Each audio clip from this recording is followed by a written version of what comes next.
ವಿಕಸಿತ ಭಾರತದ ಪರಿಕಲ್ಪನೆ ಇಟ್ಟು ಭಾರತ ದೇಶದ ಸಮಗ್ರ ವಿಕಾಸಕ್ಕಾಗಿ ಪ್ರಧಾನಮಂತ್ರಿ ನರೇಂದ್ರ ಮೋದಿಯವರು ಕೂಲಿ ಕಾರ್ಮಿಕರಿಗೆ, ಬಡ ಜನರಿಗೆ, ರೈತಾಪಿ ಜನರಿಗೆ 100 ದಿನಗಳಿಂದ 125 ದಿನಗಳಿಗೆ ಉದ್ಯೋಗ ಹೆಚ್ಚಿಗೆ ಮಾಡಿ ವಿಕಸಿತ ಗ್ರಾಮದಿಂದ ವಿಕಸಿತ ಭಾರತದ ಕಡೆ ದಿಟ್ಟ ಹೆಜ್ಜೆ ಇಡುವ ಯೋಜನೆಯನ್ನು ಹೊಸ ಹೆಸರೊಂದಿಗೆ ತಂದು ಎಲ್ಲರಿಗೆ ಅನುಕೂಲವಾಗುವ ದೃಷ್ಟಿಯಿಂದ ಕಾರ್ಯವನ್ನು ಮಾಡಿದ್ದಾರೆ.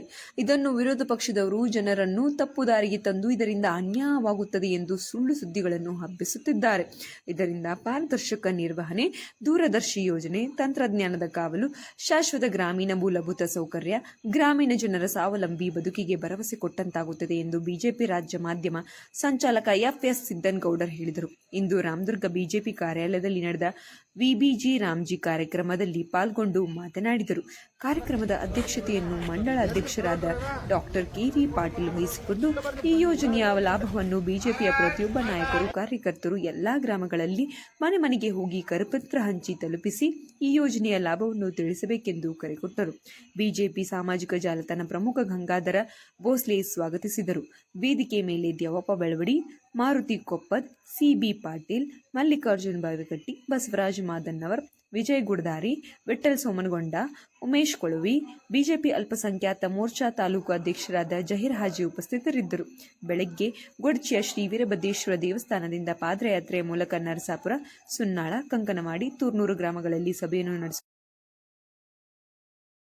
ಭಾರತ ನಿರ್ಮಾಣ ಈ ಯೋಜನೆಯ ಅಂಗವಾಗಿ ಇಲ್ಲಿವರೆಗೆ ನರೇಗಾ ಯೋಜನೆಯ ಏನಿತ್ತು ಅದನ್ನ ಮಾರ್ಪಾಡು ಮಾಡಿ ಕೇಂದ್ರ ಸರ್ಕಾರ ವಿಕಸಿತ ಭಾರತ ರೋಜ್ಗಾರ್ ಮತ್ತು ಆಜೀವಿಕಾ ಮಿಷನ್ ಗ್ಯಾರಂಟಿ ಅಂದ್ರೆ ವಿಬಿಜಿ ರಾಮ್ಜಿ ಅನ್ನುವಂತ ಯೋಜನೆಯನ್ನ ಅನುಷ್ಠಾನಕ್ಕೆ ತಂದಿದೆ.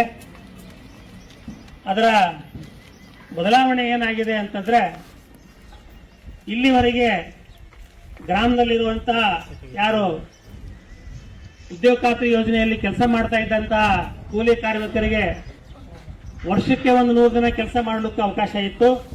ಅದನ್ನ ಕೇಂದ್ರ ಸರ್ಕಾರ ಈಗ ವರ್ಷಕ್ಕೆ 125 ದಿವಸ ಕೆಲಸ ಮಾಡೋದಕ್ಕೆ ಅವಕಾಶ ಮಾಡಿಕೊಟ್ಟಿದೆ. ಅದೇ ರೀತಿ ಅವರ ಕೂಲಿಯನ್ನು ಕೂಡ, ದಿನದ ಕೂಲಿ ಏನಿದೆ ಆ ಕೂಲಿಯನ್ನು ಕೂಡ ಹೆಚ್ಚು ಮಾಡಿಕೊಟ್ಟಿದೆ. ಕೇಂದ್ರ ಸರ್ಕಾರ ಆ ಒಟ್ಟು ಸಂಬಳದ 100ಕ್ಕೆ 90ರಷ್ಟು ಕೇಂದ್ರ ಸರ್ಕಾರ ಹಾಕ್ತಿತ್ತು, 10% ರಾಜ್ಯ ಸರ್ಕಾರ ಹಾಕ್ತಿತ್ತು. ಅದನ್ನ ಬದಲಾವಣೆ ಮಾಡಿ ಈಗಿನ ಯೋಜನೆಯ ಪ್ರಕಾರ ಕೇಂದ್ರ ಸರ್ಕಾರ 60% ಹಾಕ್ತದೆ, 40% ರಾಜ್ಯ ಸರ್ಕಾರ ಹಾಕ್ತದೆ. ಅದರಲ್ಲಿ ಸಲಕರಣೆಗಳಿಗೆ ಹಾಗೂ ಮಷಿನರಿಗೆ ಕೆಲಸ ಮಾಡುವಂತ ಅವಶ್ಯಕತೆ ಇದ್ದಲ್ಲಿ 100ಕ್ಕೆ 25ರಷ್ಟು ಹಣ ಬಳಸಬಹುದು ಅನ್ನುವಂತಹದ್ದನ್ನ ಅದರೊಳಗೆ ಸೇರಿಸಿದ್ದಾರೆ.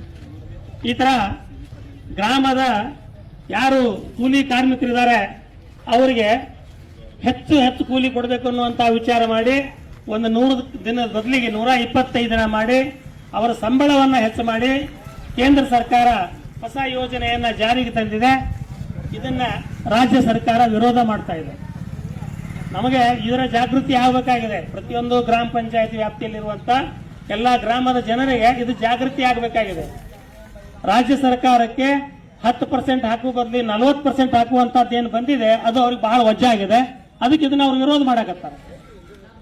ಅವರಿಗೆ ಕೆಲಸ ಮಾಡುವಂತ ನೌಕರರಿಗೆ ಕೊಡಾಕ ಸಂಬಳಕ್ಕೆ ದುಡ್ಡಿಲ್ಲ. ಆಮೇಲೆ ಎಲ್ಲಿ ಬೇಕಲ್ಲಿ ಲೂಟಿ ನಡೆದಾವ, ಎಲ್ಲಿ ಬೇಕಲ್ಲಿ ಹಗರಣಗಳು ನಡೆದಾವ. ಅಭಿವೃದ್ಧಿ ಕಾರ್ಯಗಳಂತೂ ಶೂನ್ಯ. ಯಾವುದೂ ಅಭಿವೃದ್ಧಿ ಕಾರ್ಯಗಳು ಆಗ್ತಾ ಇಲ್ಲ. ಯಾಕಂದ್ರೆ ಅವ್ರು ಏನು ಗ್ಯಾರಂಟಿ ಕೊಟ್ಟಾರಲ್ಲ, ಆ ಗ್ಯಾರಂಟಿ ಕೊಡೋದ ಆ ಯೋಜನೆಗಳಿಗೆ ಬೇಕಾಗುವಂತ ಹಣವನ್ನ ಅವ್ರಿಗೆ ಜೋಡಿಸ್ಕೊಳಕ್ ಆಗವಲ್ತು. ಅದಕ್ಕೆ ಎಲ್ಲಾ ಬೆಲೆಗಳನ್ನ ಹೆಚ್ಚು ಮಾಡ್ತಾ ಇದ್ದಾರೆ. ಹೀಗಾಗಿ ನಾವು ಅವ್ರ ಕೈಗೆ ಅಧಿಕಾರವನ್ನು ಕೊಟ್ಟು ತಪ್ಪು ಮಾಡಿದೀವಿ. ಕಾಂಗ್ರೆಸ್ ಸರ್ಕಾರ ಕೈಗೆ ಅಧಿಕಾರ ಕೊಟ್ಟು ನಾವು ತಪ್ಪು ಮಾಡಿದೀವಿ. ನಾವೆಲ್ಲ ಜಾಗೃತರಾಗಬೇಕು.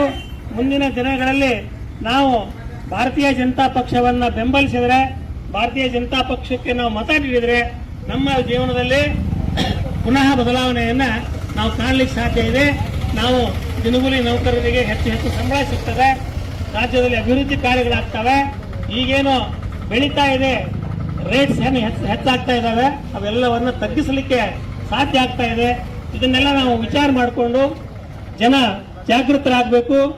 ಈ ಬಿಬಿಜಿ ರಾಮ್ಜಿ ಯೋಜನೆಗೆ ನಾವೆಲ್ಲ ಗ್ರಾಮ ಪಂಚಾಯತ್ ಸದಸ್ಯರಿರ್ಬೋದು, ಅಧ್ಯಕ್ಷರಿರ್ಬೋದು, ಗ್ರಾಮದ ಹಿರಿಯರಿರ್ಬೇಕು, ಅದಕ್ಕೆಲ್ಲ ನಾವು ಬೆಂಬಲ ಕೊಟ್ಟು ಈ ಬಿಜಿ ರಾಮ್ಜಿ ಯೋಜನೆ ಸಕ್ಸಸ್ ಆಗಬೇಕು ಅನ್ನುವಂತಹದಕ್ಕೆ ನಾವೆಲ್ಲ ತಮ್ಮಲ್ಲಿ ಮನವಿ ಮಾಡ್ಕೊಳಕ್ ಬಂದಿದ್ದೀವಿ. ತಾವೆಲ್ಲ ಅದಕ್ಕೆ ಸಹಕಾರ ಕೊಡ್ಬೇಕನ್ನುವಂತ ಮಾತನ್ನ ಹೇಳಿ ನನ್ನ 2 ಮಾತು ವಿರಾಮ ಮಾಡ್ತಾ ಇದ್ದೀನಿ. ಧನ್ಯವಾದ.